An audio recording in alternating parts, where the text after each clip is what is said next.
Coming up today on Eagle Eyes on Tech, Lapsus appears to just be a bunch of punk kids. Windows 11 actively shaming you for running old hardware. Overwatch 2 is in some serious financial trouble, in addition to many other problems. And Microsoft has apparently embraced being furries. All that and more coming up today on Eagle Eyes on Tech.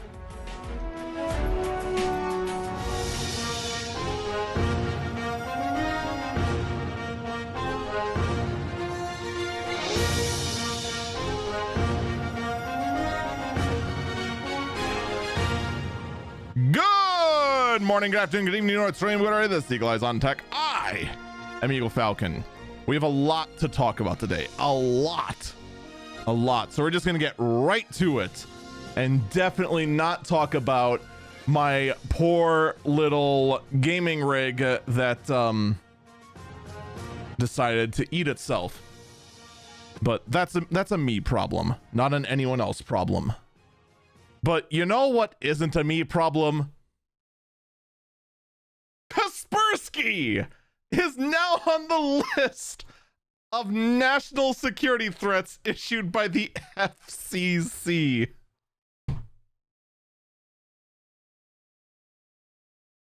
You know, I'm not gonna lie. I've always considered Kaspersky a national security threat. Because, I mean, the amount of times that sucker is just installed on your hardware and just consuming valuable resources. It's no surprise that it's finally being just recognized as the malware that it is. But there is a caveat to all this. Do you know why Kaspersky was added to the list of national security threats by the FCC?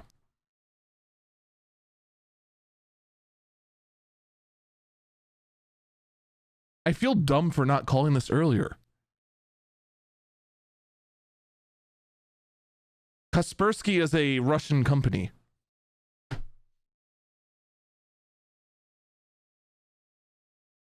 Don't you feel dumb for not calling this sooner?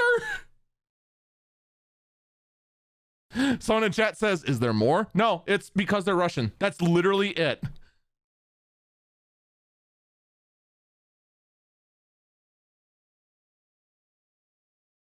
Someone else in chat also nailed it. It's because the majority of its servers that provide these updates are located in Russia. Yeah, that's pretty much it. Russia is being a very hostile nation to pretty much everyone, and is giving vague and we'll call it over the top threats to the rest of the civilized world. So pretty much anything that can just push out an update from Russia is pretty much making the list of possible security threats.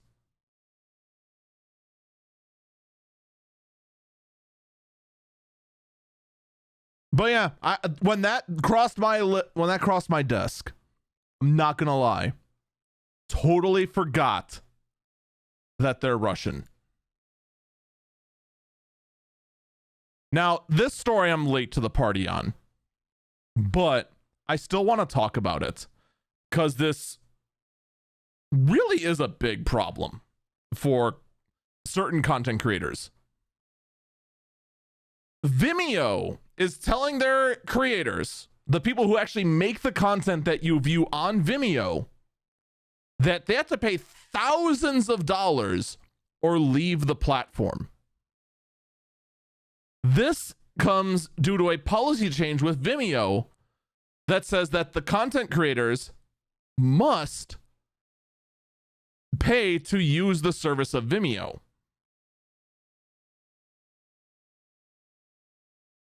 And they're doing this kind of retroactively. Now, if you're a constant user of Vimeo, you would have known about this. But here's where the juicy part comes in. Outside of Vimeo, there is a platform called Patreon. Patreon, if you somehow don't know, is a platform in which fans of some kind of creator, whether it be there's all kinds of various freelancers, content creators, and whatnot on Patreon. But if you went ahead and had an uploaded video for your patrons that, by the way, pay a monthly fee, or rather than a fee, but give a monthly pledge to the content creator. I think they call it pledges, but it basically is a pledge of financial support. A lot of content creators will go ahead and, for those that support them financially, release videos that they normally put on YouTube early on Patreon. This sounds fine, right? But you're starting to see where the problem comes in, because Patreon doesn't have their own video hosting service. They use Vimeo for their video hosting service. So Vimeo deciding to just absolutely rocket jump their way off into obscurity was going about and shutting down creator accounts, saying, if you want to keep using our services, you need to pay thousands of dollars that are past due because you are using our service without realizing it.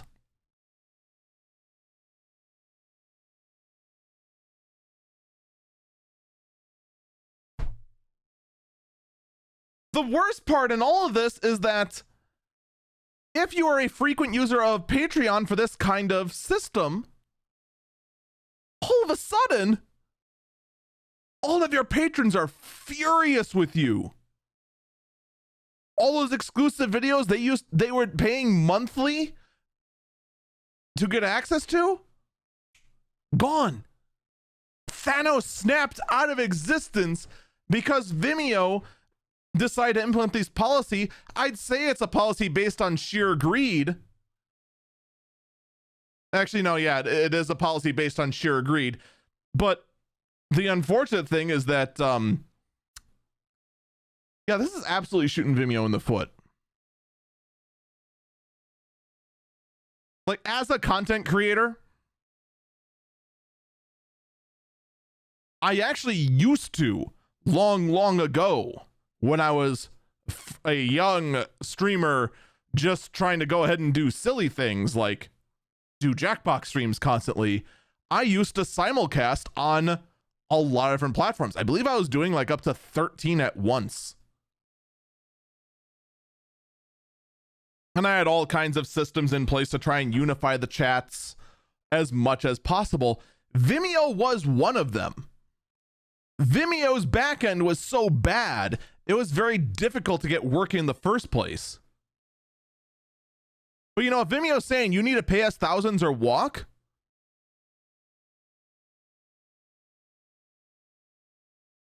like, look, I was on a lot of obscure platforms.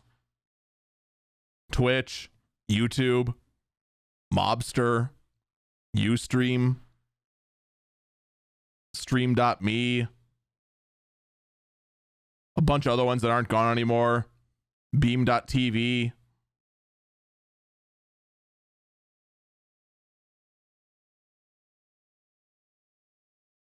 There was a lot of them that I was co-streaming on. And of all the ones I streamed on, Vimeo produced the fewest numbers. You want to know what the total number of views I got on the Vimeo stream back when there was an Eagle Falcon stream on Vimeo? Total views. 2. Literally 2. And I streamed on Hitbox, an even worse streaming platform. And I had more views on Hitbox. I don't even think Hitbox is around. Oh yeah, and Azure too. God, there was a lot of really oddball ones that I was on before I became a Twitch affiliate. Oh, those were the days of wondering what the heck I was doing. Someone in chat asked, were they both your own views? No, one of them would have been me. So one. The person in the chat makes a very good point. Wouldn't you count as one of the views for trying to view your own stream? Yes.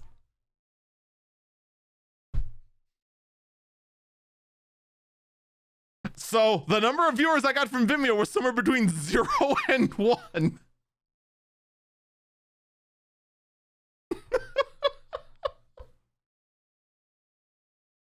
Wow. It gets sadder the more you look at it. I mean, look, here's what's here's the honest truth on it.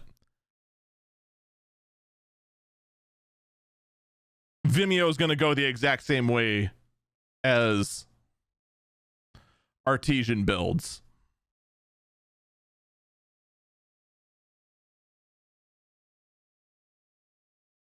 Because as a content creator, why would I pay thousands of dollars to have my videos viewed by no one?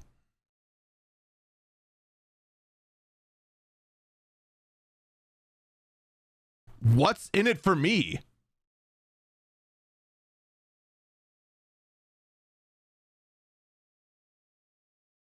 Like, here's the sad thing for a minute.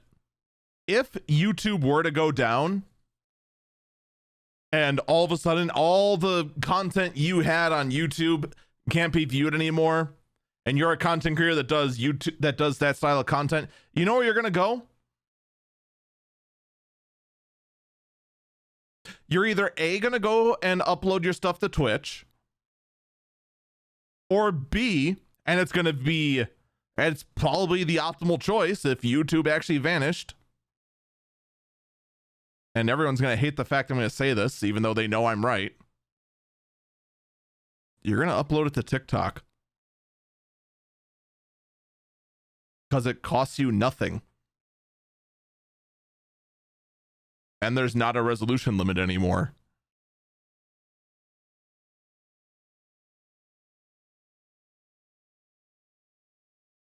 Vimeo used to be the second choice, but thousands upon thousands of dollars to go ahead and upload there? No thanks.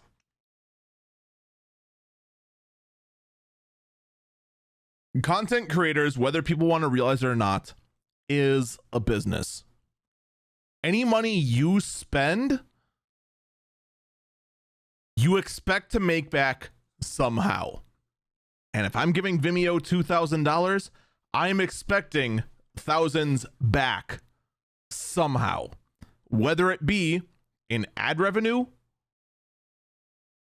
or in direct contribution from the fans who really appreciate that kind of content, or somehow.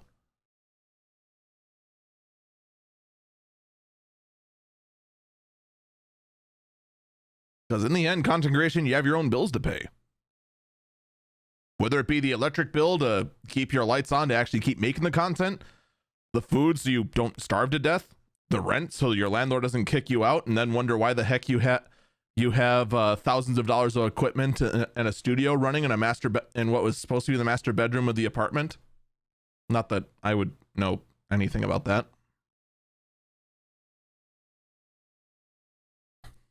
They got the bills to pay.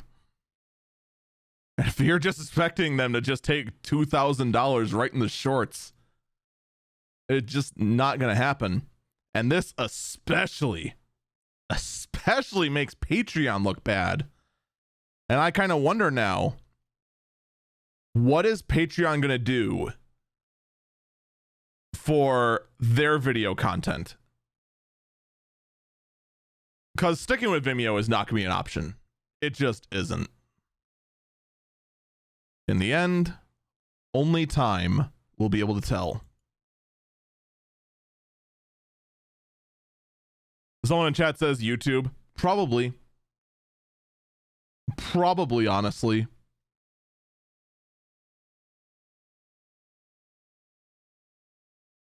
Again, all we can do, wait and see. All right, let's talk about Lapsus for a minute. Lapsus, for those who somehow don't know, is a cyber criminal gang that has compromised a number of big tech outlets now. Nvidia, Samsung, and now Microsoft as well. Microsoft is looking into it and has confirmed that information has been stolen. And they are looking to see how much exactly was, but they do not believe any customer information was stolen. Just certain aspects of source code related to their Azure infrastructure.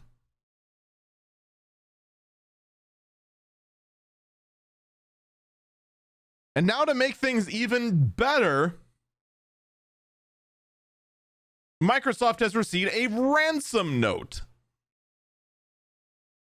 from Lapsus saying that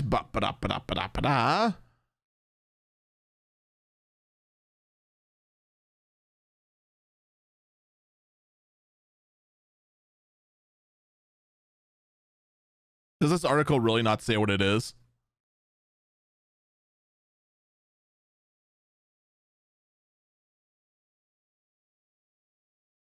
All right, I think I don't think I actually have what the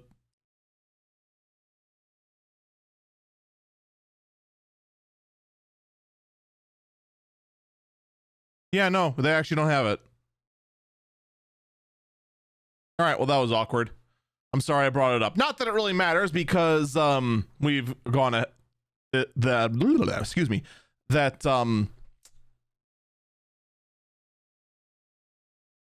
authorities believe they have the leader of Lapsus.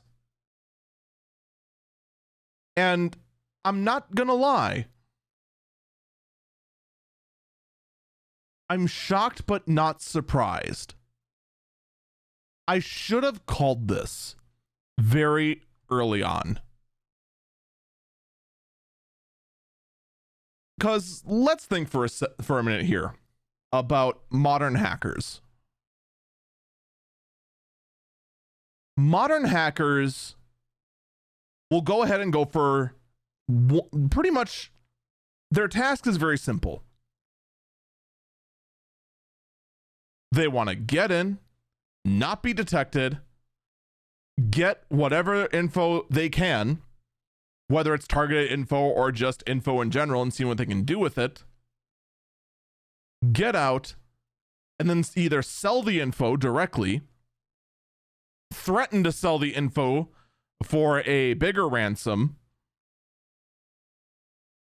or they're actually white hat hackers and then just want to go ahead and collect the bounty for finding an exploit in the system. Lapsus is odd in the grounds that they want to be known. Like most hacking groups don't care about being known. They just want their paycheck.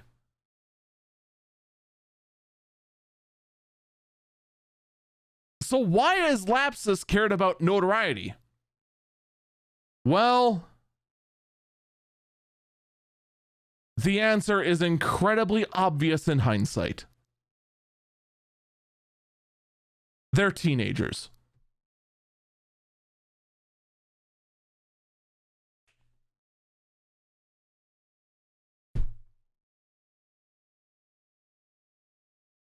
It's that simple.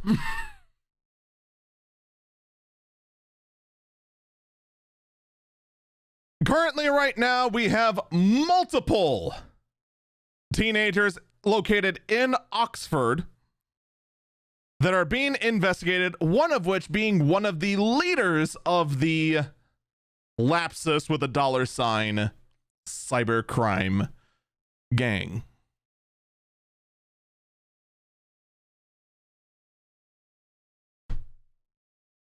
I feel dumb for not being able to figure it out sooner.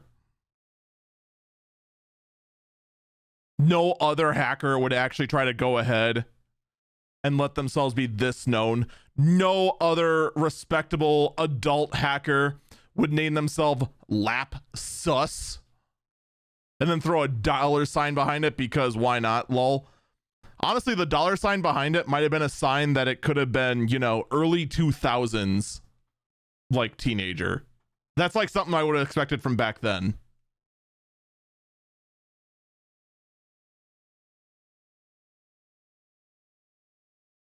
But of course, well,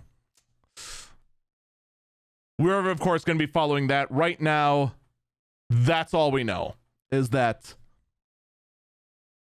authorities in the United Kingdom are looking into these teenagers that are strongly believed to be associated with Lapsus, one of which being at least one of the leaders, possibly the only leader of the gang.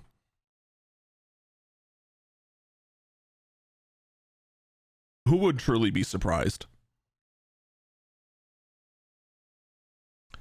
Yeah. Now, speaking of annoying things that teenagers would do, there's an Elden Ring exploit that can corrupt your save, and it can be done by other people joining your game.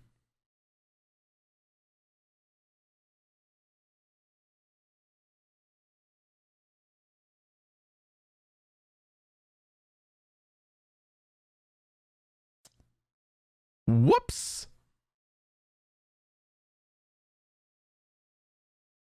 So, if you are still playing Elden Ring, I'm actually kind of surprised that this is still going around. I thought this was fixed. Like, some people were talking about this sort of thing existing, but yeah, no, it's still not fixed. It's still not fixed. But just a little something that you should know about. Whee! All right, how about some good news? Guys, there is a GPU that is selling for remotely close to its MSRP. In fact, it's selling for 35% less than its MSRP. It's a card that's on sale?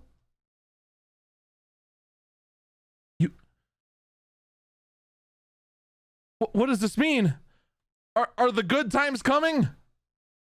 All right, well, before we break out the champagne and actually start celebrating in earnest that the GPU shortage is over, let's talk about what the GPU is first.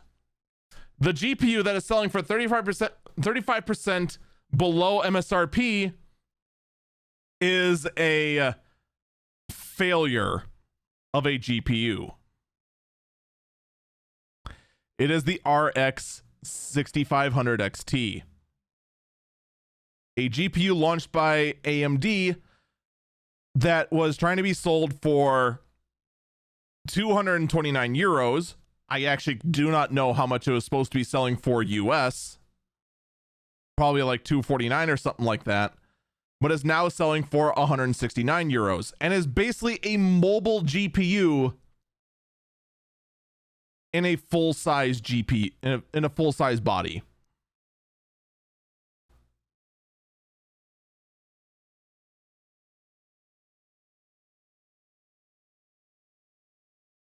But it's a sign. It is at least a sign that we could be getting closer to the end of the GPU shortage. Oh yeah, and it's without the media engine for some reason.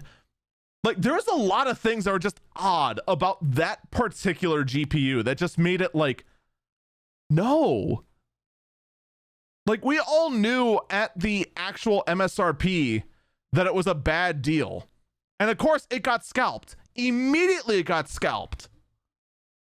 And guess what? No one's buying it. The cryptocurrency miners aren't buying it right now because, well, mining is getting harder and harder right now. In addition to that, the crypto prices are actually, I think they're trending back up.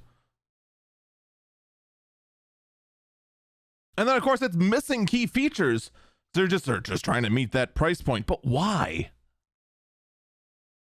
What's the point if you don't have things you like actually want? Like, to be perfectly honest, if I was getting a laptop and it had this GPU in it with this exact feature set, I'd be annoyed because it's an incomplete laptop.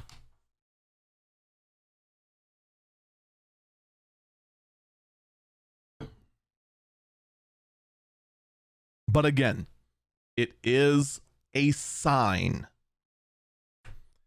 The question is it a good sign? You know what else is a sign? Windows 11 watermarks. You see, Microsoft has had this feature for a while that if you are using a non-activated copy of Windows, or you just upgraded some serious hardware and Windows got really confused, it'll put a watermark of shame in the lower right-hand corner of your Windows desktop, saying that your Windows is not activated and give you some pop-up occasionally and say like you might be the victim of software counterfeiting and whatnot and all this other scary stuff. Well, a lot of people kind of just took this watermark of shame and in their defiance wore it as a badge of honor. Well, for those of you that wear those watermarks as a badge of honor, I have good news. You can add a second watermark to it. Because Windows 11 will add another watermark if your hardware is considered unsupported.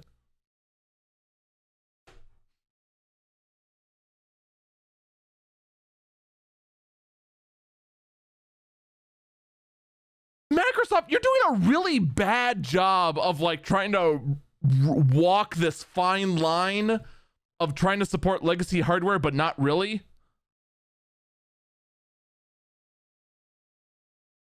Like, come on, man. Look, gas is $69 for a mega gallon. Freaking my grocery bill is it cost me my kidney, which is getting really awkward to actually try and eat my groceries. Everything's so freaking expensive. It's tough times, Microsoft. Do you really got to go ahead and now shame me because I'm trying to run Windows 11 on a Dell Venue 10 tablet I found at a rummage sale for $50? Come on, man. We're all on tough times here. You got to rub it in our face now. It's just like the kick in the shins that someone out there really didn't need.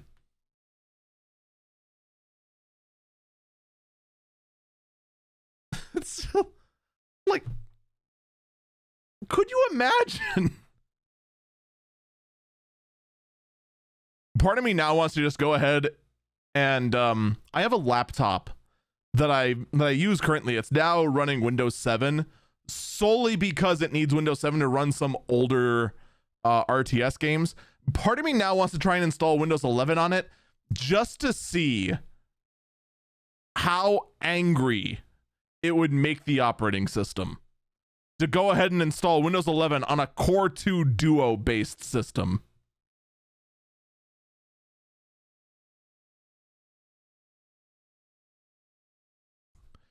Man, you know,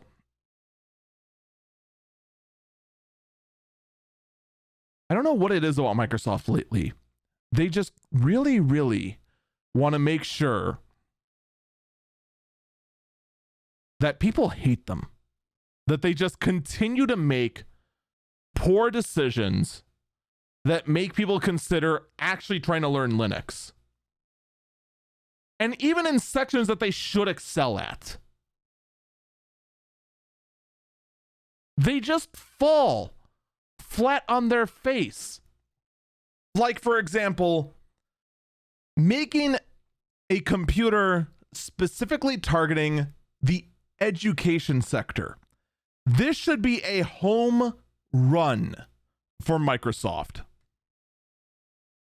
This should be just brain dead easy. Windows has had user accounts for the longest time. You create a master account that has control over the PC, and then the student account. This should be simple. What does Microsoft do instead? We get, ladies and gentlemen, the Microsoft Surface Laptop SE.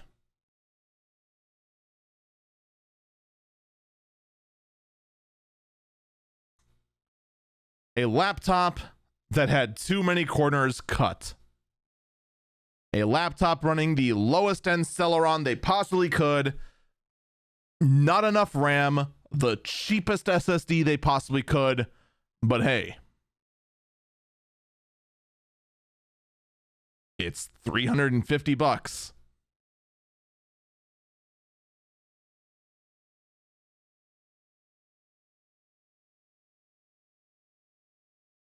So the reviews for this are finally in, right? For the Microsoft Surface Laptop SE. And you know what I'm seeing a lot? And I saw it a lot because my community knows how much I hate Chromebooks, because a Chromebook is not a real computer. And the only reason a Chromebook is tolerated is because it's such a dumb computer, no one can possibly mess it up. Now, here's what I will say. The Surface Laptop SE is a massive black eye on Microsoft. There's no getting around that. But you know, I thought about what could they have done to fix this? I mean, first off, they could have just, you know, not cut so many corners. You know? Maybe put in enough frickin' RAM for starters?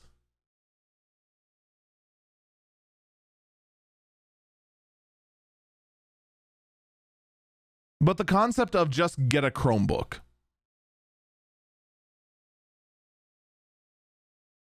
I have a better motto for you. A better motto that actually gives the student more computer for the exact same money. In fact, for less money.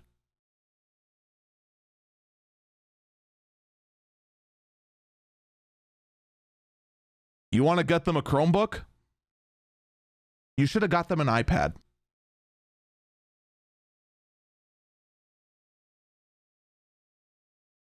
Because an iPad is more of a computer than a Chromebook is.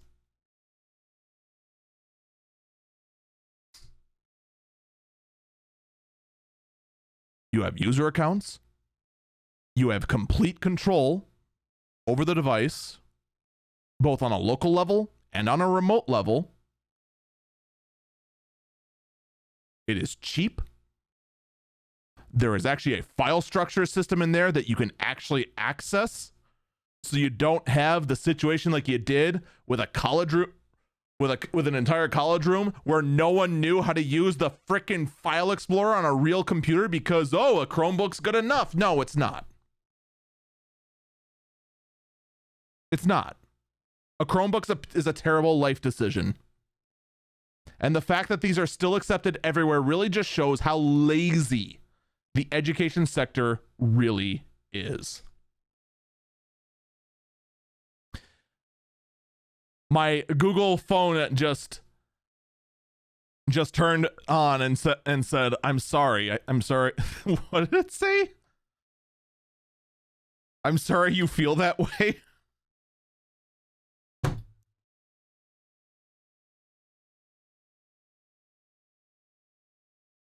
I'm not going to defend the Surface Laptop SE. I'm not in any way, shape, or form.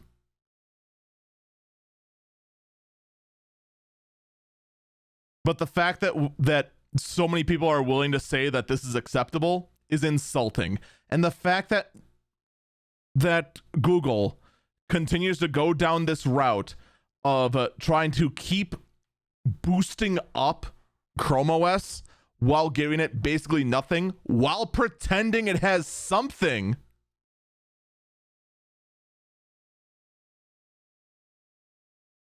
is just an insult to the entire IT world. And the fact that we give this to our youth and say this is good enough, I'm sorry. That's not good at all. But of course, what do I know? I'm just the guy that continues to, day after day after day, try to just make every single old computer he's got last just a little bit longer. We're going to take a break. When we come back, I want to talk about some big gaming news in regards to Blizzard. Oh yeah, it's going to be good.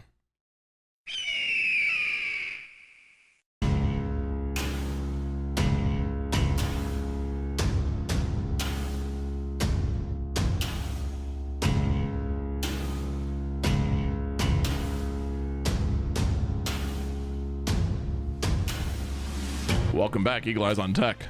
I'm Eagle Falcon. This has been something that's been on my mind for a very, very long time.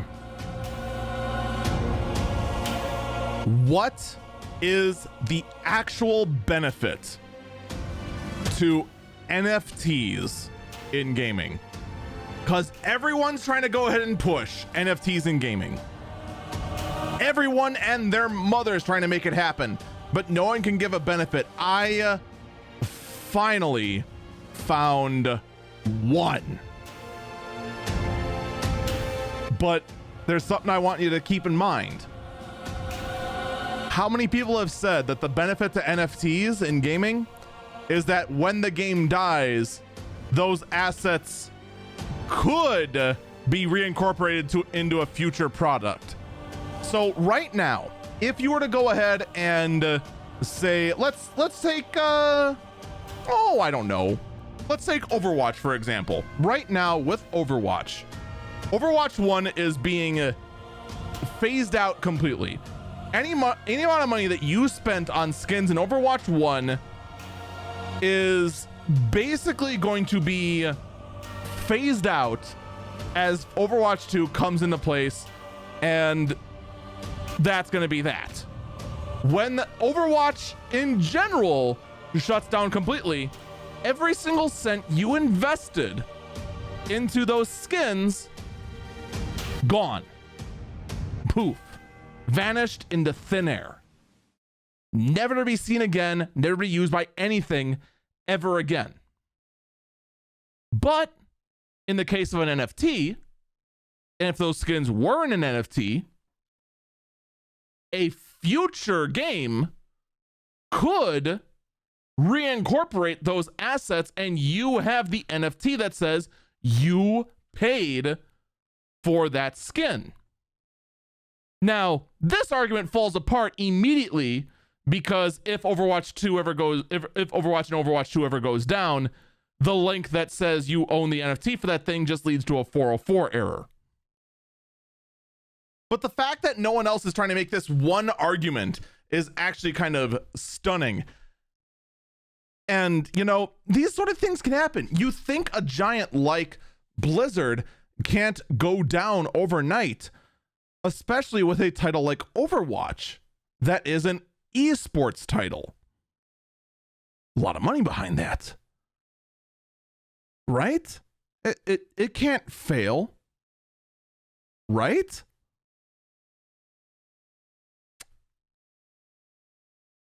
Well, the state of Overwatch right now is in a weird spot. Because, of course, you have the massive amount of scandal surrounding Blizzard, the future of its leaders being up in the air, and all of Blizzard's products right now in a very weird half holding pattern and half we don't know what the heck they're doing. World of Warcraft, no one can tell what the heck they're doing. Other than, you know what, I don't even know. Like think about this for a second. World of Warcraft right now is trying to justify its existence so hard. It tried to say that they just had their conclusion of an epic long saga that started all the way back in Warcraft 3. Their conclusion ended with a cliffhanger.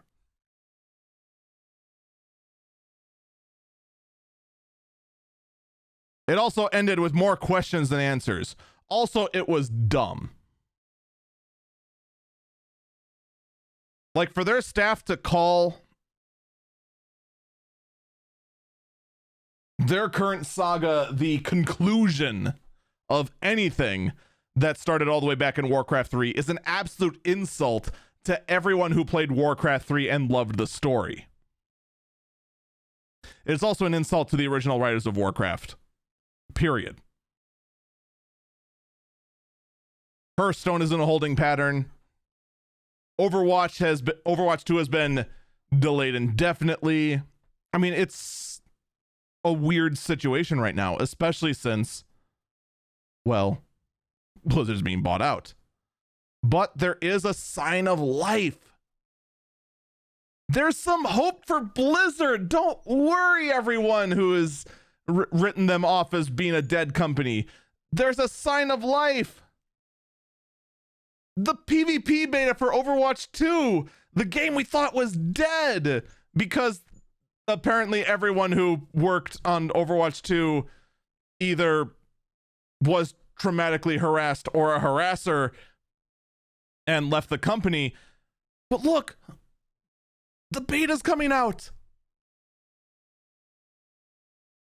There's a sign. There's a sign the game's not dead. And it definitely has nothing to do with the fact that the Overwatch League is kicking off on May 5th.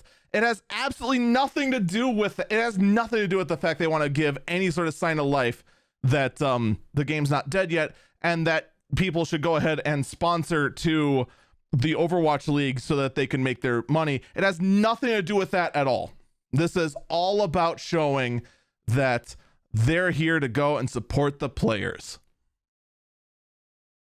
Nothing to do with the Overwatch League launching only weeks after that PvP beta opens. Nothing at all to do with that. Definitely not rushing out an unfinished product to go ahead and meet a harsh deadline.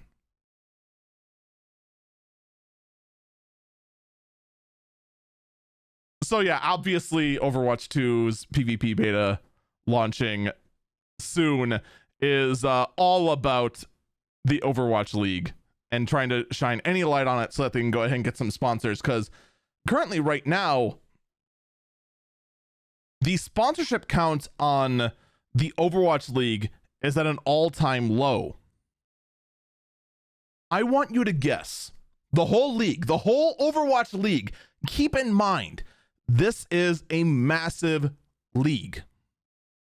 Okay?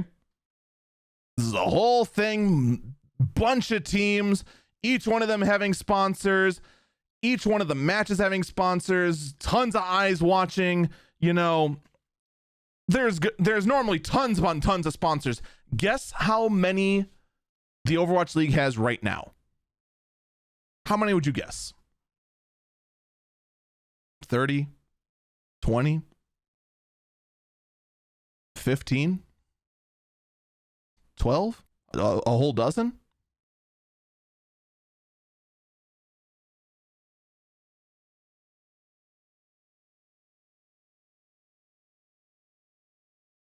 The Overwatch League right now has 0.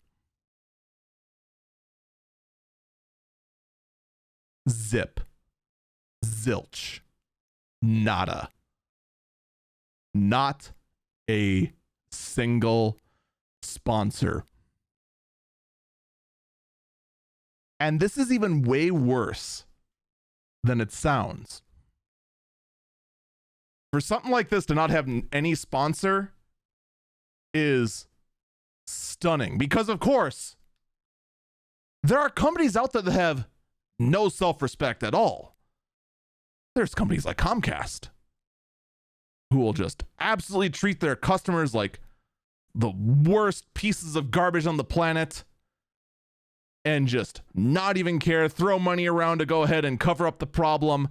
You know, Comcast doesn't give a care about their image. They just want their name out there because you're all you got. Like, come on, you can get a Comcast, right? They couldn't even get Comcast. The company doesn't care about what you do. Like, not getting Comcast as a sponsor is about as rare as a YouTuber not sponsoring Raid Shadow Legends. That's how rare that is. What's even more fascinating is that Comcast already has a massive investment in the Overwatch League. Because Comcast owns a team. Comcast owns the Philadelphia Fusion, which is an Overwatch League team. They own the team and they're not sponsoring the league. That's how you know Blizzard is absolutely effed up. There's just no other way to say it.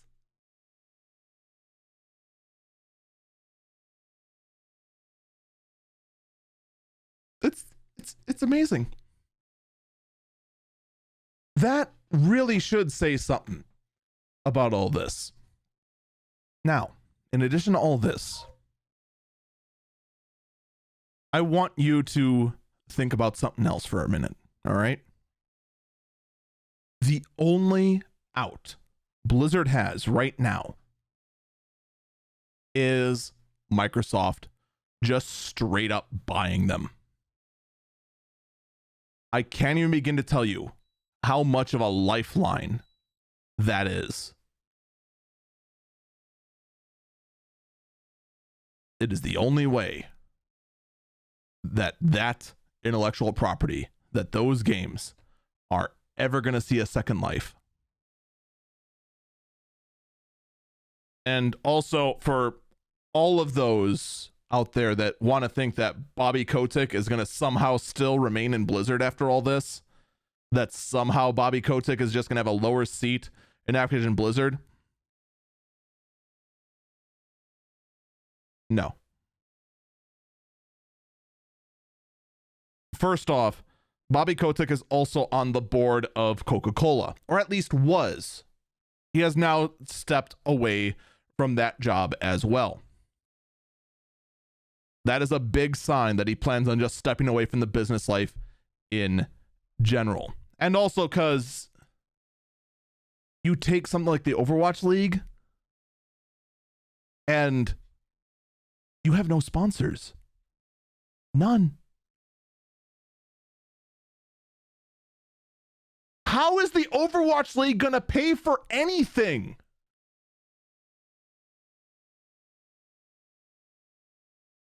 Like, I don't think we fully comprehend how bad this is for an esports business like this to make any sort of income, to go ahead and pay any of these teams, to go ahead and pay any prize pools for any of this sort of stuff.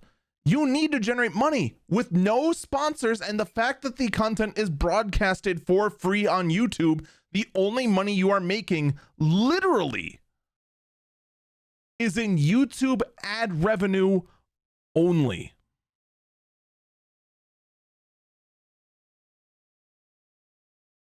You think those YouTube bucks are going to pay for these teams and their paychecks? For the coaches? For the casters? for the equipment, for the time, for all of this to make it happen, to pay the devs who are going ahead and quickly patchworking your broken, unfinished game to go ahead and be remotely playable for the league? You think you're going to pay it with YouTube money alone?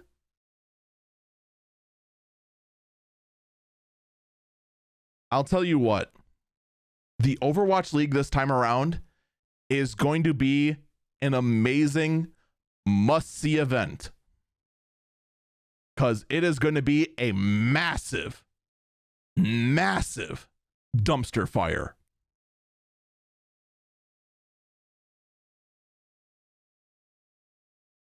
You have no talent. You have nothing to pay players. You have nothing to pay coaches. You have nothing to pay casters. And you're going to be playing with a defective game. Oh, man. This is going to get good.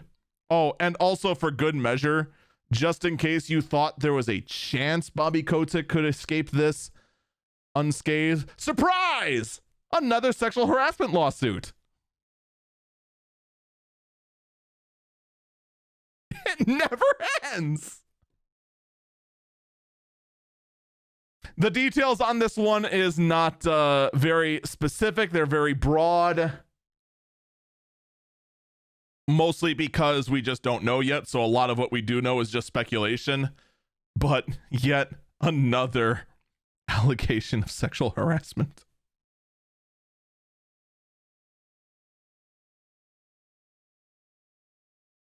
Like, all I can do is just bury my head in my hand and just go, my God, how do you fail at HR this badly?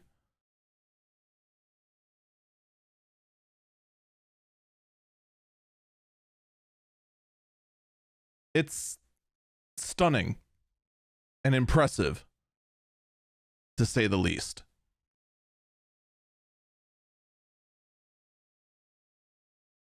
Speaking of, I can't believe that a company cares this little. Nintendo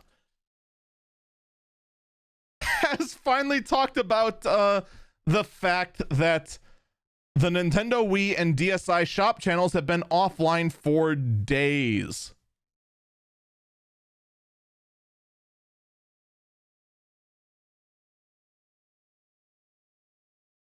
Gee, Billy, why do you prefer to go ahead and get physical copy of video games? You know, this might be why. Not only will the shop eventually be gone, but when it's no longer the primary shop, Nintendo will just go ahead and leave it offline for days. And then when people ask, why are they down? They're just say, oh, it's undergoing maintenance. So for those who don't remember, the Wii and DSi shops are not completely shut down yet. They are going through a phasing out period. And apparently during this phasing out period, and will both be shut down by the end of the year,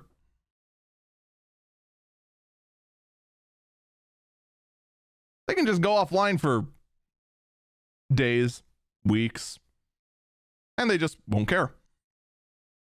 I get we're phasing them out, but don't you think just kind of ignoring them is just a little rude? Just a little bit? Well, what Nintendo's doing is pretty rude, but they don't hold a candle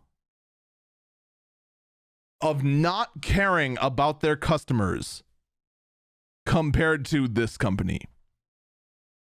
This is an amazing company that just, if you are a activist for the ability to repair your own devices and lived in New York and just love to rant on camera, this company is just the absolute gem to you. Yes, I was referring to Louis Rossmann. This company is just an absolute gem to Louis Rossmann and feeding his fervor. Ladies and gentlemen, I give you Future Motions and them responding to the controversy of the battery. So for those who don't know, Future Motions is a company that makes, well, their primary device is the One Wheel, a large one-wheeled skateboard, basically, that you lean forward on it moves forward, and it's basically a more stylish Segway, is one way to look at it. But the most recent version, if you go ahead and remove the battery, the device bricks itself. Even if you plug the battery back in, the device is still bricked. And it needs to be sent to a service technician to be unbricked. It was designed like this intentionally. And to make matters even worse, Future Motions has one service center in the entire United States of America.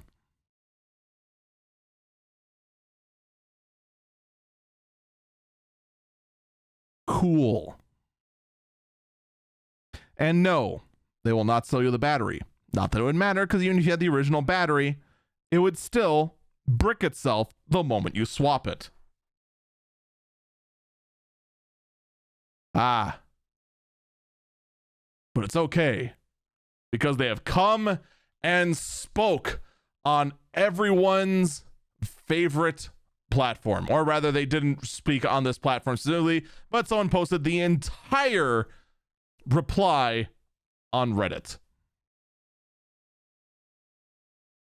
It reads as follows. This is verbatim from original poster, what Future Motions had to say. Hey, and then the name of the person who sent this up. I'm sorry. Okay. Here's where it starts. From Future Motions. It is fundamentally unsafe to modify the battery or battery management system of a one wheel. We get that a small minority of one wheel fans are agitated about this, so let's unpack it a bit. Let me interject. They open up immediately with some obnoxious terms here. First off,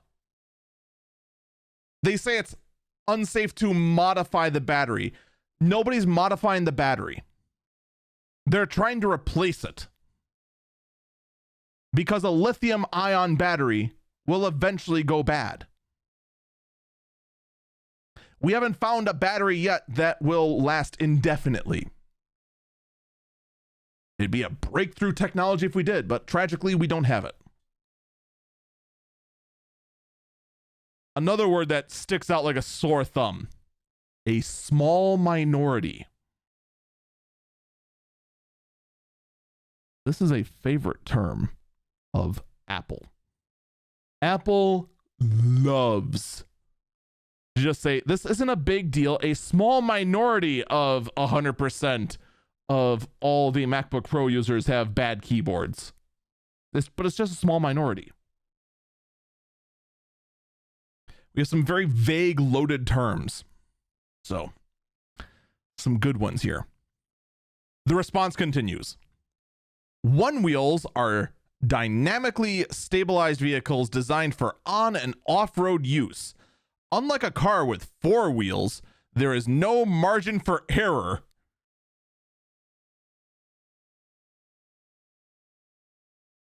Unlike a car with four wheels, there is no margin for error, they say.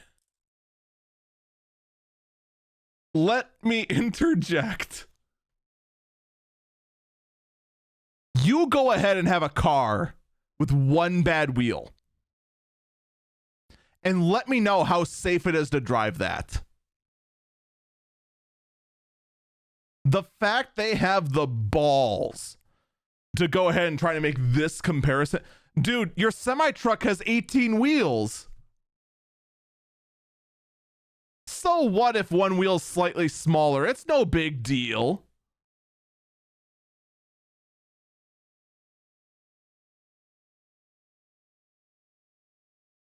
Yeah, these guys are a gem. These guys are an absolute gem. They must have hired the same PR guys that that Artesian Builds had. The response continues.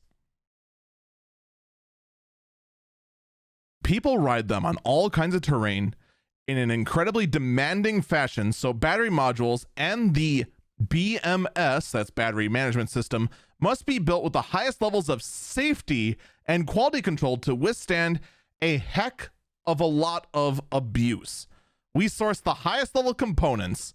We've engineered an incredible robust battery module design and have invested heavily in advanced test fixtures for quality control of aspects of the battery system. Let me interject.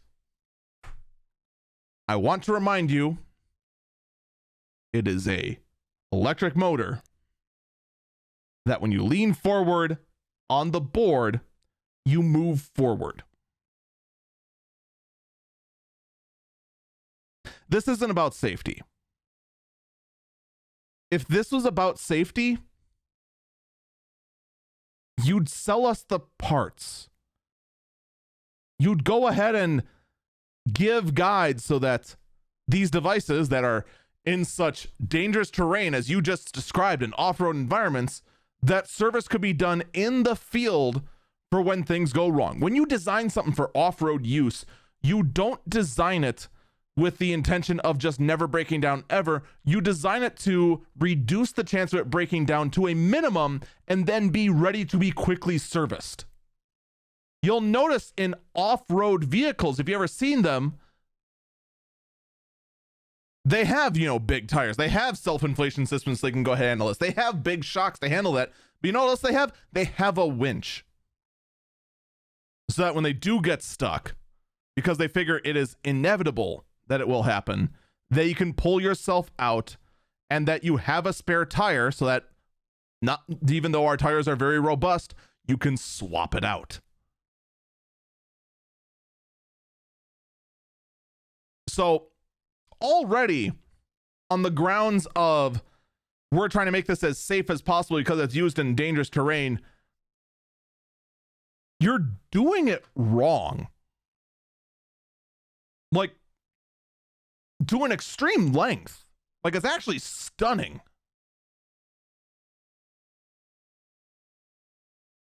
But of course, this all continues.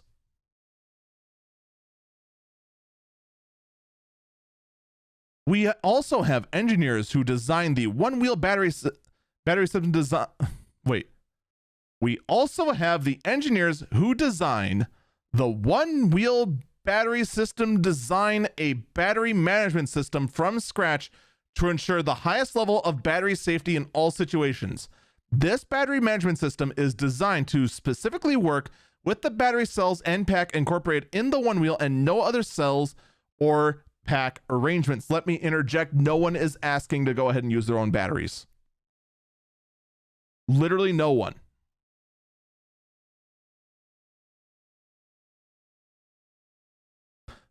All right, no, not literally no one, but most people, what they want is just to replace the battery.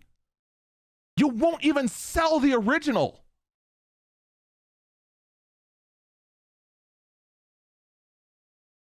This isn't about safety. This is about blatant greed.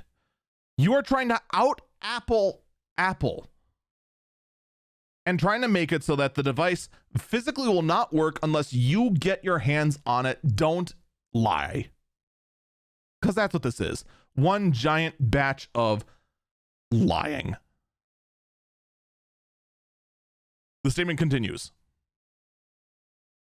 So what's the problem with letting anyone in their garage create their own battery and plug it into the board? It's not like it's getting an oil change.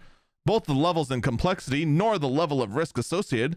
The same lithium battery technology that enables high power and long range means that less cells must be wait. I felt like I just read a word salad. The same lithium battery technology that enables high power and long range means the cells contain tremendous amounts of energy potential and must be handled with the utmost caution. Let me interject. Look, I don't know if I want to trust these guys because apparently they're letting live bees into their own battery testing facility. And I don't know about you, but I'd be afraid those stingers might puncture the battery. Why am I making jokes? That's stuff I spelled B! They spelled it with 2 E's! And you know, I'd let that go as a simple typo, but then it continues. The stakes are high. Stakes spelled S-T-E-A-K-S. First and foremost, for riders' safety. Boards with modified batteries are notorious for having battery issues. This according to riders. Let me interject, prove it.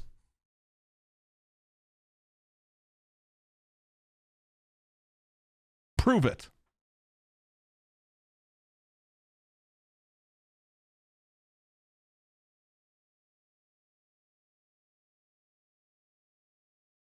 Who are these riders?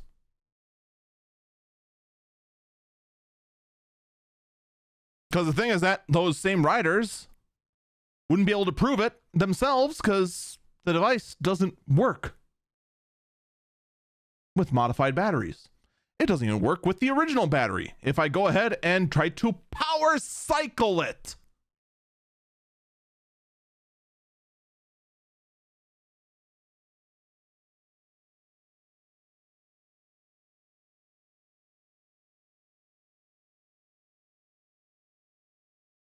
Like, let's see the testimonials. Let's see the reports. We're showing you the reports of these devices bricking themselves by trying to just unplug the old battery and plug in a new one. Or unplugging the old battery and plugging in the same battery.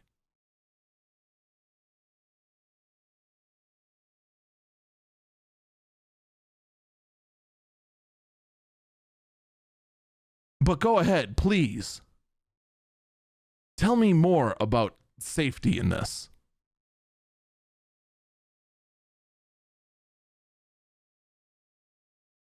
And then also tell me, why have you not shipped me out one of these steaks? I want to see how high these steaks are and what are you seasoning them with? I mean, personally, I'm more of a very basic salt, pepper, a little bit of garlic and rosemary. And of course, some butter. Good old-fashioned pan-seared butter-basted steak. Anyway. Best case, the board breaks. Worst case, the board breaks and the rider gets injured. Worst case, the board lights on fire while riding or burns someone's house down. If we zoom out, it's also important to note that the light electric vehicle space is still in its early days and regulation and public perception is far from mature and established. We all want the one-wheel experience to be great for everyone, and part of the future, battery fires from modified boards could be catastrophic to efforts to one-wheel acceptance. If your board needs a replacement pack, we provide that service at our repairs facility. Let me interject. You only have one. I'd love to see you go ahead and fill the orders for literally everyone. The statement continues. Using brand new OEM cells and parts. This is not a profit center for us. Let me interject. You are a bad liar.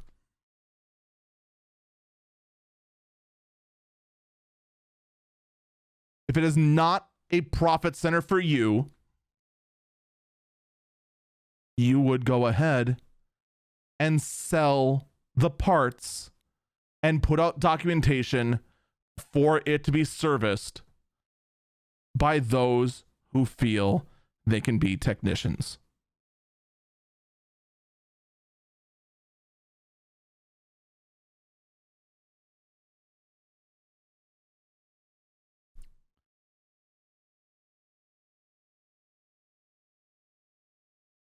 The statement continues. This is not a profit center for us, but a way to keep you writing and stoked on your board for years to come. Hope that helps shed some light on the matter. Cheers. That is a repost of Future Motion's comment, verbatim posted on Reddit when questioned about their battery policy. I don't think I need to add anything more, to be perfectly honest. I feel from my interjections that they have basically gone out of their way to try and be as, well, consumer unfriendly as possible. Someone in our chat went ahead and posted their Better Business Bureau profile. They have a 2 out of 5. They have an F rating.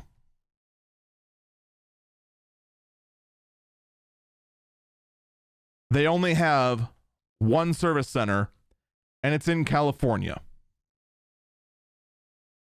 If you, like, let's think about this for a second. Where one of these devices would be key is in a city like New York. A city that's very dense.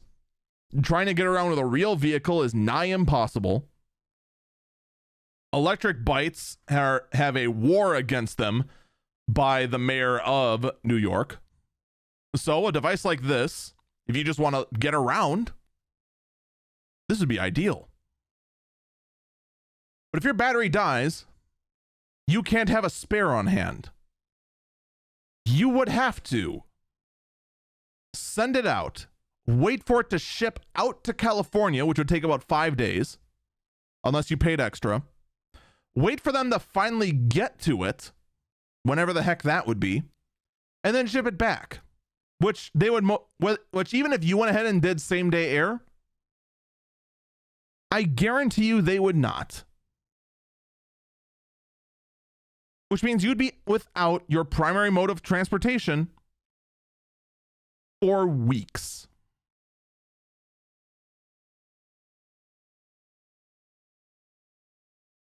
Now, I know that's going to be a very, very small minority, but for this company to go ahead and want to put their best foot forward, to go ahead and provide the best service they can for their customers and actually have an image that isn't that of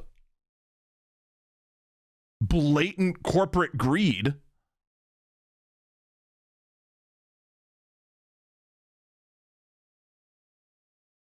this is the wrong way to go about it.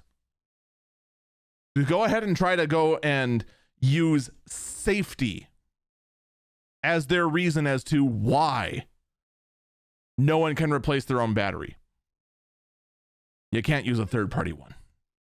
You can't even go, like, that's the part that slays me the most. You can't even go ahead and if someone broke their board, like if someone burnt out the motor of another one wheel, you can't cannibalize the battery out of it and put it into yours that has a bad battery in it. You can't.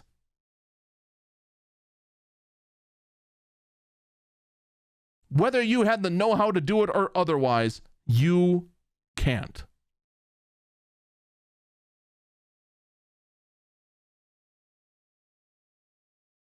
I'll tell you what. They're going to be a company I'm going to be keeping an eye on. Mostly because, in case you couldn't tell from my intro of this segment here, I'm absolutely getting a blast out of watching Louis Rossmann just lose his mind to just how anti everything consumer friendly this company is. And to make matters worse, I haven't read the full article on it yet, but before I went live with the podcast, Louis posted a piece about the fact that apparently this new model with this new battery management system also goes ahead and has a defect in just triggering false lean forwards and just moves on its own.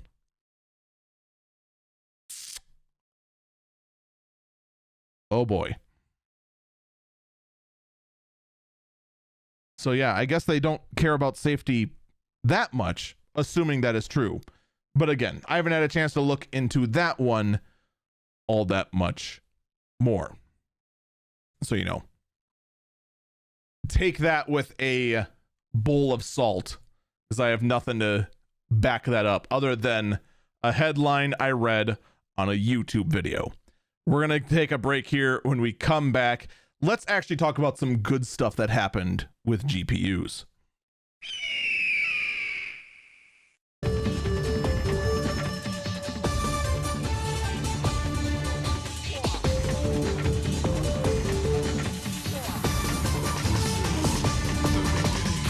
Welcome back, Eagle Eyes on Tech. I'm Eagle Falcon. So, GDC 2022 has wrapped up. What's that? You don't know what GDC 2022 is? That's okay. I don't remember either. It's basically a gaming developer conference, which I think is actually what GDC actually does stand for, but I'm not entirely certain. And it's where a whole lot of developers, mostly Nvidia and AMD, gather together and show their future technology. It is, in fact, where you see Nvidia usually show off new architecture. Well, this time around we actually got some juicy stuff. Like, for starters, a look at AMD's Fidelity FX Super Resolution 2.0. It is coming. And it actually does look pretty good, including being able to upscale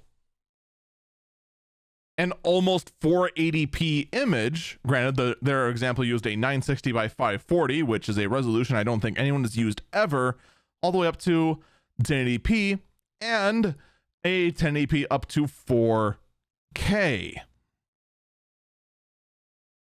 And in fact, it has had a minimal effect on overall performance. Now, of course, what we've seen so far, I could talk about the various screenshots and demonstrations we saw. It is hard to say how good it actually is going to be in the field.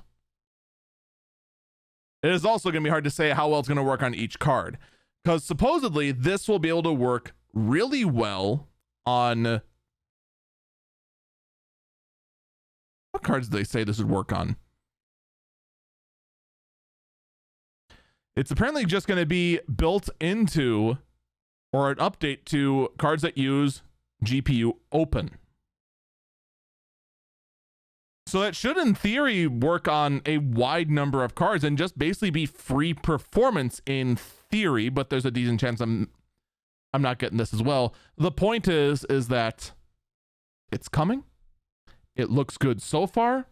We'll see how it actually is when places like Gamers Nexus, Linus Media Group, Tom's Hardware, and all the rest get their hands on it and run far more tests on it than anyone ever asked for this kind of technology. Meanwhile, Nvidia showed us what we've all been waiting for. Oh yeah. You've just wanted some nice, big, thick, hot, powerful data center CPUs. Actually, is a CPU. Nvidia unveiled a 144 core CPU super chip that claims that their ARM chip is 1.5 times faster than last year's AMD EPYC processor. AMD EPYC, for those who don't know, is AMD's server CPUs, which currently cap out at 64 CPU cores. Now, here's the problem with this claim. We've seen this from Apple now quite a bit. You know how Apple goes ahead and shows a giant graph and says, whoa, look how much faster we are. This graph with no numbers on it says we're way better. And then people actually get their hands on it and actually do some testing. It's like, yeah, in certain applications it does, but others it's not. Like, not even close. Super power efficient though. And that's actually where this CPU really does shine. The biggest metric in the data center that matters is not performance. It's not anything except performance per watt. That $20,000 server you just bought, that doesn't matter. That upfront cost doesn't matter in the business world. What matters far more is how much money that server consumes in power over its life. Because that's going to add up to far more than the upfront cost of the server by not a small number.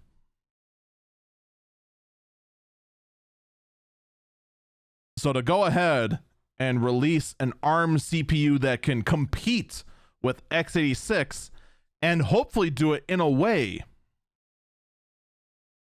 that is more power efficient, that is a massive, massive change in the data center world. But of course, they're only claiming it's 1.5 times faster than Epic Rome. AMD hasn't shown off their latest Epic chips yet, or maybe they have, and they're just not like out in any significant number because of the chip shortage. Now the chip also does, the super chip does hold some other interesting secrets. For starters, the RAM is built onto this massive like substrate. Like all the power delivery that is there too. And if you can see the picture of it, you'll notice there are, it looks like two CPUs side by side. And it's because this one super chip is actually two. Glued together with a 1 terabyte per second data transfer rate between the two CPUs. Nvidia just one-upped Apple. Just straight up.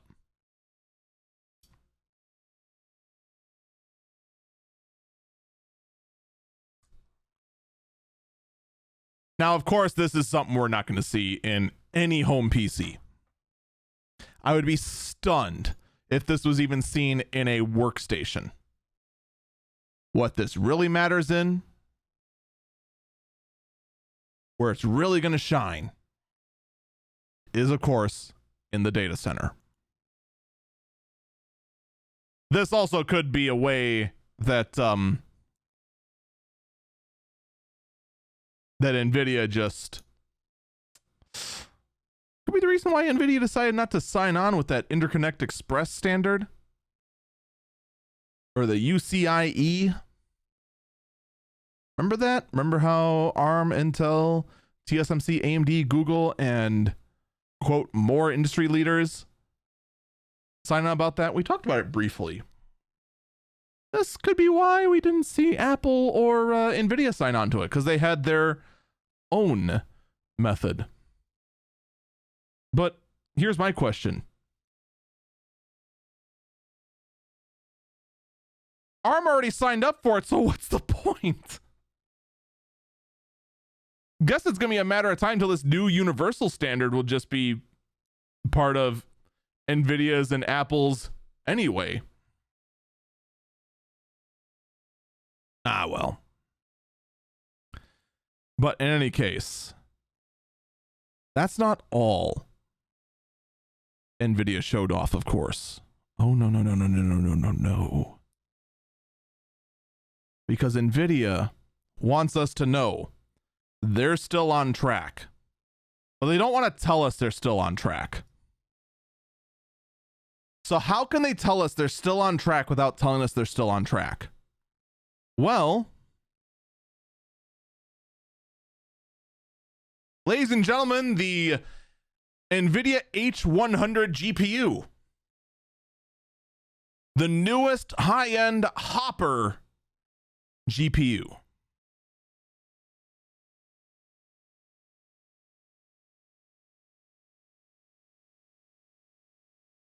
So what does this mean? It's the H100 GPU. It's a server GPU. It has 80 billion transistors. It looks weird as heck. And we all know we're not going to see it in any home PC whatsoever. So why does this thing matter?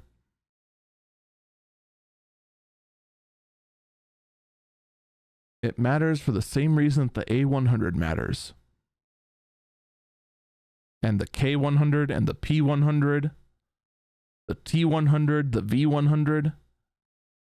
How every single one of these high-end server GPUs mattered. Ladies and gentlemen, that is the RTX 4090. Probably not exactly, but that is most likely what is going to be your RTX 4000 series. That is the big daddy of them all. And if history is anything to go by, that is the sign we can expect the RTX 4080 sometime in October or November.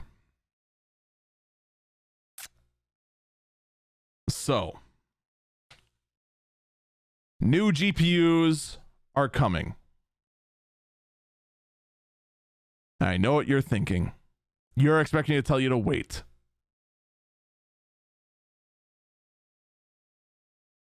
Oh, they're coming, so you might as well just wait for the next generation. Well, here's the thing.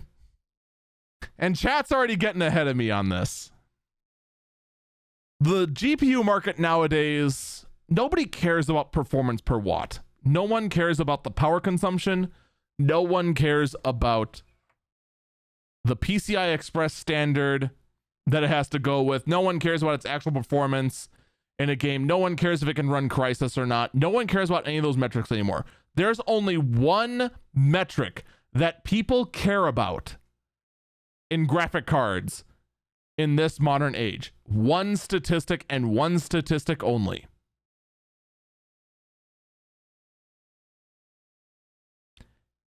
Is it in stock?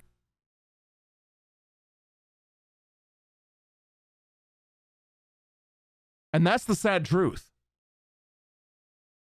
Will Nvidia be able to meet demand? Because with the chip, because let's be honest, the Samsung chip foundry that made the previous generation, it fell short.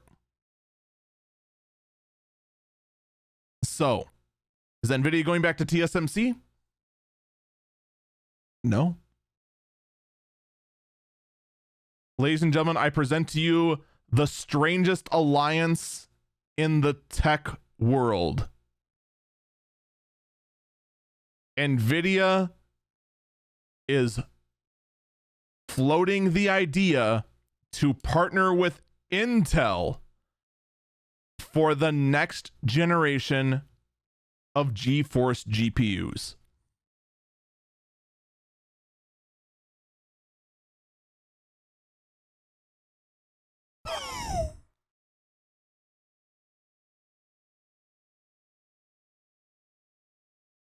You know what? I mean, if it works, I mean, I don't know about that. I mean, we're talking about a process that's going to be like 5 nanometers, and Intel only figured out that there's numbers lower than 14 recently. So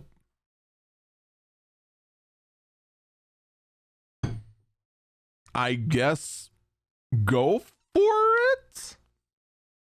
This is going to be very, very, very interesting, to say the least, for Nvidia to go ahead and just turn to Intel, of which everyone has been making fun of Intel for a while for the exact same reason I just led up to. The fact that they can't count below 14 in a world where everyone is starting to encroach on 5.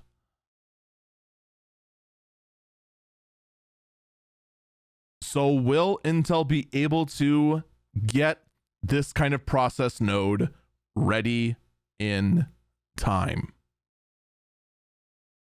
We know they do have a 5 nanometer process in the works. They're calling it Intel 7. Someone in chat just reminded me of that. It's been a while. I don't know if it's going to be ready in time.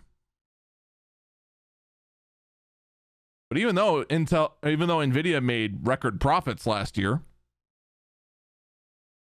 it's hard to ignore that black eye that most of their profits were made from scalpers and cryptocurrency miners.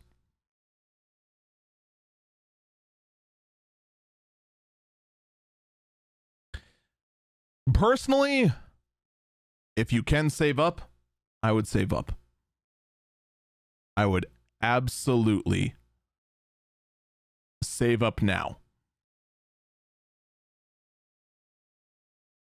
Because there's a decent chance that either A, when these new chips are about to come out, people who had the old chips, whether being cryptocurrency miners, scalpers, or whoever, are going to try and offload their old stock on the cheap. And it might not be the worst idea to be an opportunistic buyer and buy up some of those cards at the super cheap. Or you can try and get in for the newer GPUs and hope that it actually will be in stock. This is going to be a very interesting holiday season, assuming that this plays out as we suspect it will.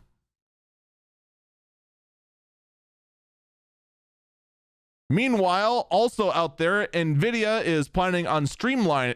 I'm sorry, I got confused there because I thought they meant streamline as in the verb, not streamline as in that's the name of the new feature. Nvidia Streamline aims to simplify developer support for all upscaling algorithms. And you know what's weird?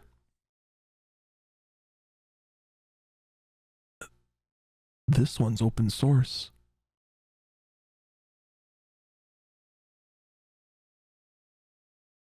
Nvidia? Making something open source?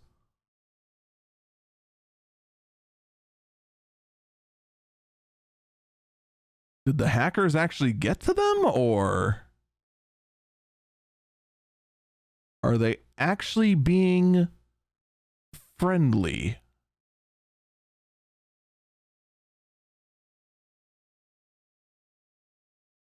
I'm confused. Grateful, but very confused. There's got to be something else to this. I mean, has Nvidia turned over a new leaf? Are they actually going to try and be consumer friendly? Do they actually care about the little guy? Oh, wait, no, they don't. Here we go. Signs of the RTX 3090 Ti being leaked, and it looks like the card is going to be announced on the 29th of March. Now that's the Nvidia I know. Yeah, no word yet as to what this behemoth card is going to cost. The leaked pictures, though, of the 3090 Ti Supreme, which is misspelt because MSI thinks they're cool, is it's a thing. That's all I can say. This is a real thing made by real people. Like, there are a lot of small form factor cases nowadays that you can put a full-size GPU in and have no problems at all. None whatsoever. You're just fine. There is no way this is going to fit into one of those cases. You're going to need a real tower. Actually, just that thickness alone, I don't think it would fit in my gaming PC. I mean, granted, I don't think my GPU would be able to support this, considering the fact this card is supposed to consume upwards of 480 watts of power.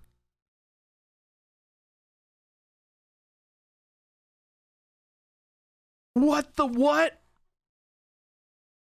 I'm sorry, what? I just, whoa. I'm sorry, I need to install solar panels on my house now because the main line coming in from the power grid isn't enough for my GPU.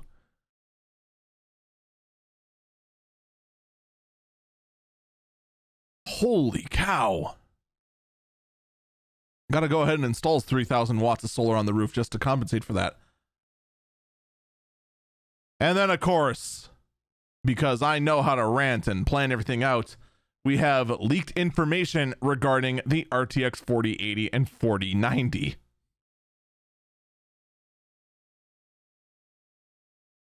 The information we have from Igor's lab is that, well, the amount of RAM we're seeing suggests that we're either going to see 12 or 24 gigabytes of RAM on these GPUs, and that these cards might consume upwards of, are you sitting down for this? That these GPUs might consume 600 watts.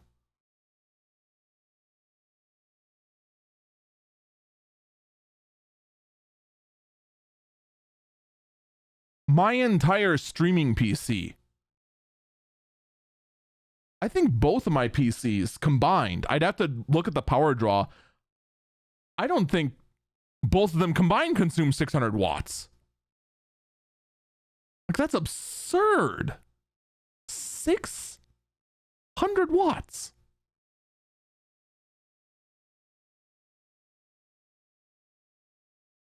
Now, to make matters even worse on these, you're most likely also going to be looking at a new power supply as well, not just for the fact that it consumes 600 watts.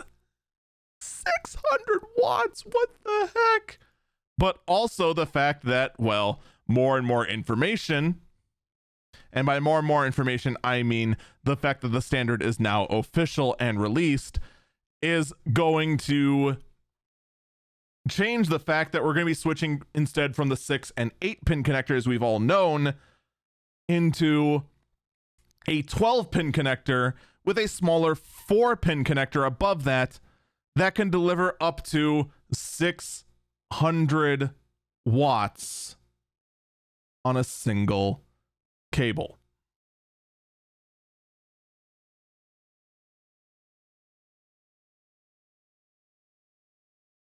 So one way or another, you're probably going to end up buying a new power supply with your 4000 series GPU anyway.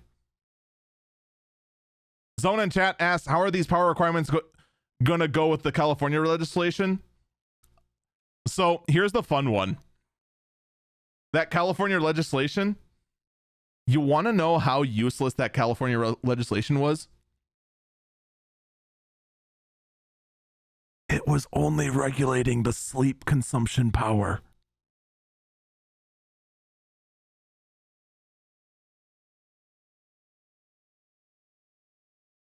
The California legislation, I can't remember what the name of it was. It only cared about sleep consumption power. How much power it consumed while idle and off. It didn't care about how much power consumed while on. There was also a bunch of other carve outs and caveats for high performance computers and gaming rigs and whatnot. The only reason an Alienware PC was not allowed in California was because it didn't follow the standard and consumed something upwards of like 10 watts while asleep, or like 20 watts or something like that. Don't quote me on the exact details. That's basically what it boils down to. It boiled down to sleep power consumption.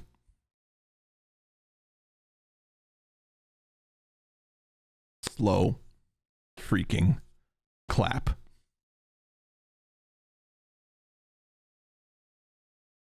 It's not like I blame the person in chat for mentioning that and getting the legislation wrong, because far too many places were reporting on it wrong. Far too many places heard that it was a power regulation bill and just assumed that, oh, hey, look, California is making it so that we have to use low power devices. Hurdy-durdy-dur. What didn't help at all, also with that same thing, is also the fact that the California website to actually provide the information was offline. Because when this thing was out and everyone was asking me questions going, hey, Eagle, you're that tech guy who goes ahead and pays attention to all these details. What do you think about it? I don't know. I can't find the documentation because it's not on the California government site.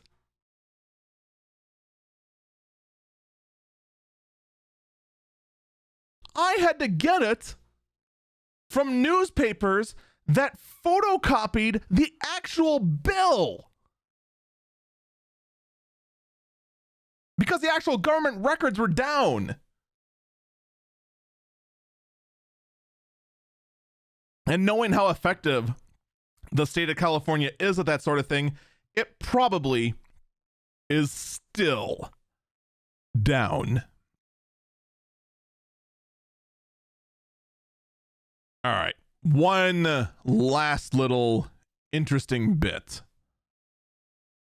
in regards to gaming. Actually, you know what? No, we're going to take our last break here. When we come back, we're going to talk about direct storage and the benefits it's going to provide to the gaming industry, and also why I called Microsoft going furry.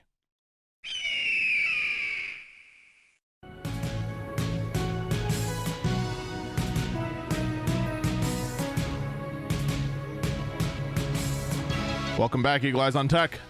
I'm Eagle Falcon. All right. Microsoft Direct Storage has been shown off a bit more, and what we're seeing is very, very interesting, and actually could really take away like the one leg up that console gaming has over PC, other than stability. Console gaming is always going to have game stability over PC gaming, but direct storage will make it so that the GPU will draw information straight from the storage device rather than going through the CPU. So, how much of an impact can this make on the game? It can have load times on PC games dip all the way down to 1.9 seconds.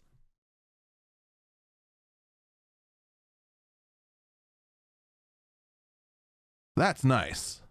That's real nice. Now, of course, that doesn't mean we're going to be seeing that immediately, and you should absolutely switch over to M.2 storage immediately, or anything of that nature.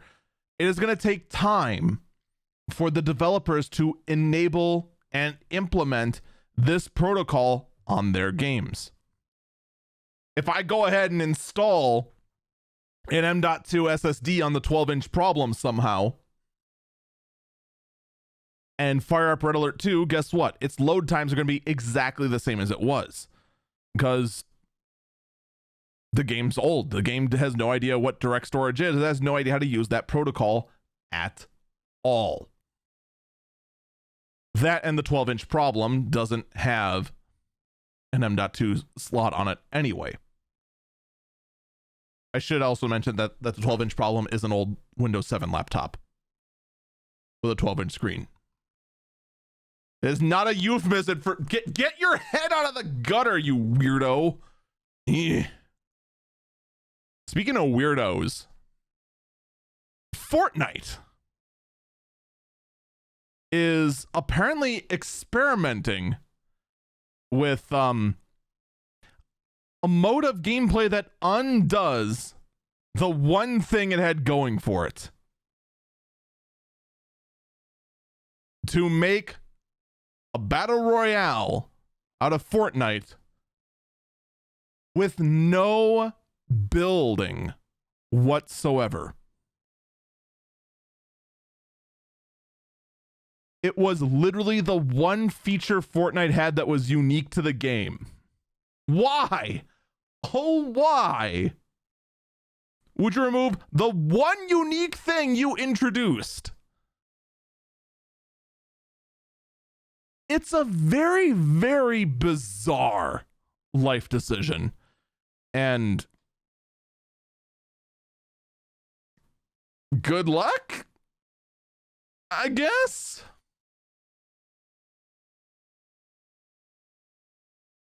I would just assume that anyone who wanted to go ahead and play Fortnite that had no building construction or constructing at all would have just gone ahead and, you know, played any one of the 18 kajillion other battle royale games. It's not like there's a shortage of them. Oh, you want to play a battle royale but you don't build? All right, go play PUBG or Valorant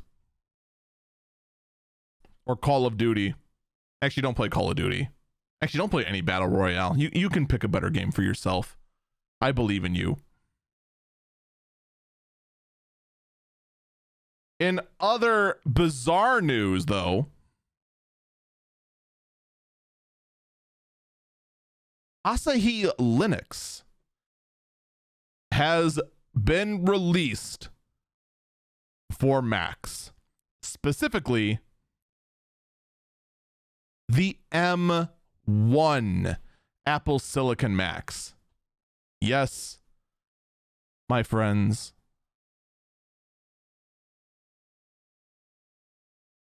we have a way in. We can get Linux on an Apple Silicon Mac, which means it is only a matter of time until we get an M1 Mac to play Doom. We can do it, everyone. No computer will be left without the ability to run Doom. The one safe haven for a computer that can't play Doom, and we're going to get our in. Actually, there's probably already a way to play Doom on the M1 Mac. Who am I kidding? Someone figured out a way long ago and nobody reported on it. I'm really bet. Regardless, though, getting an alternative operating system on there is a big step forward. And just trying to figure out exactly how to crack Apple's lockdown garden. And you'd think that doesn't matter. Oh, who cares? It's just a Mac. Just get some other computer.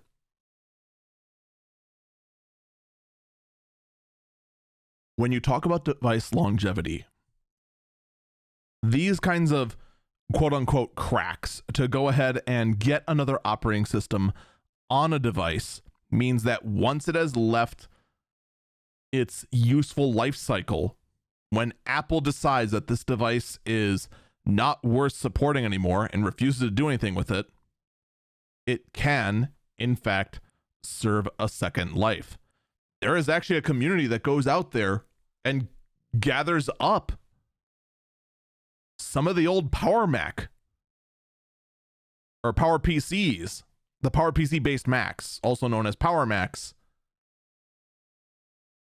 and then get various versions of Linux on them so they can live a second life.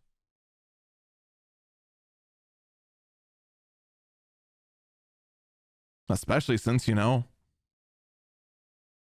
Apple doesn't exactly give these things any ability to upgrade at all. There's no serviceability. There's no upgradable parts. Storage dies, computer's dead. Memories are always locked to whatever you get it at. That's it. So even though I am not very knowledgeable in Linux, I still understand the importance of these oddball Linux projects to go ahead and get a flavor of it running on a computer that shouldn't have it at all in the first place. Let's get to some weirder stories, shall we? In fact, why don't we just get to the last burb? The last story of the day, the weirdest story of the week.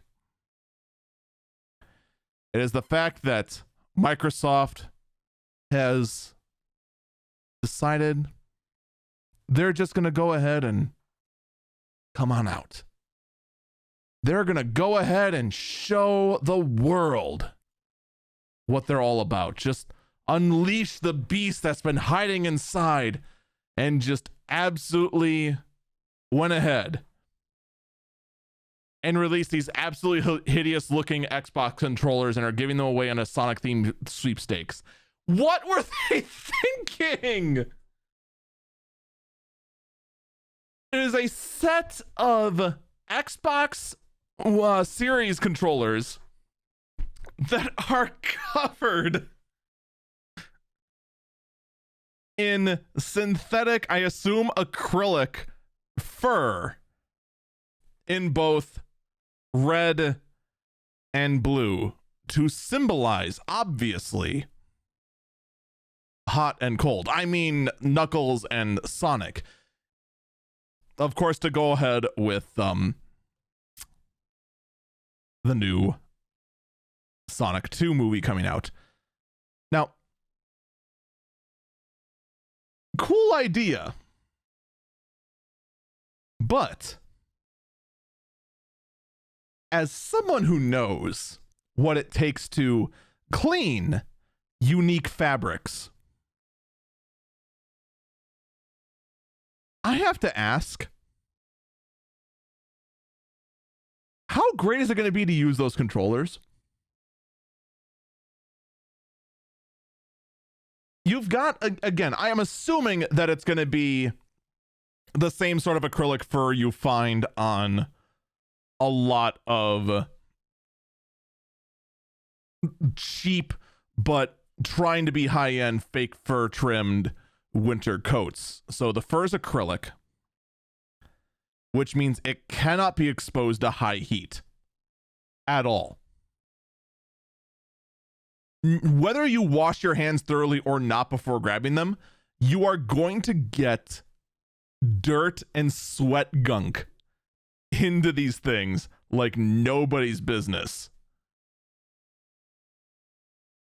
The buttons and the joysticks, if you were to throw them into a washing machine like someone just suggested in chat, the joysticks are going to get absolutely destroyed.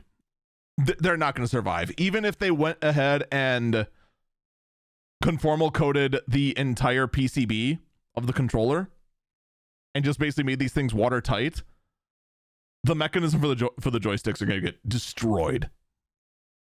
Which means, oddly enough, the best way to clean these things of the inevitable Cheeto dust you get in these things would, and you're gonna laugh, would honestly be for these to be A, waterproof, and then B, and again, you're gonna laugh, take them in the shower with you and use a very mild detergent and basically give these controllers a hand shampoo to clean these sort of things. That would be the only way I could see these things ever being clean. I mean, think about it. if you cover the whole controller in fur, you're gonna get these things so coated in your various body oils that it's gonna be disgusting. And it's not like a normal controller. You can just go ahead and take a, you know, a mild soap and a rag and just wipe down the plastic. That'd be the easiest way to get off a lot of that sort of gunk on a normal controller. You've got this massive fur on it. Fortunately for us, it's part of a sweepstakes giveaway. And it does, in fact, also come with a special edition of the Xbox Series S that, I'm not gonna lie, it actually does look pretty cool. They put a gold trim around the ring, around the intake fan, so that it looks like a gold ring from Sonic. And it has you've seen the picture if you've seen the posters of Sonic and Knuckles colliding a fist with like a white background behind it. So, I mean, I wouldn't mind the Xbox. Those controllers, though, there is no way those would ever be used in anyone's hands for more than a few minutes. Folks, that's going to do it for this episode of Eagle Eyes on Tech. Thank you so much for listening, and I do encourage you to check out the daily podcast, the Early Bird Briefing, which you can find wherever you found this podcast or at anchor.fm/early BIRB every morning. Got new episodes there. Also, these podcasts are now on YouTube. I know, I can't believe I did it either. And also check out my Twitch page, twitch.tv/EagleFalcon. Take care, and hopefully I'll see you then. Bye-bye.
Now look, Microsoft, I'm happy for you that you finally come out and just admitted what we've always expected, that you actually are part of the furry fandom.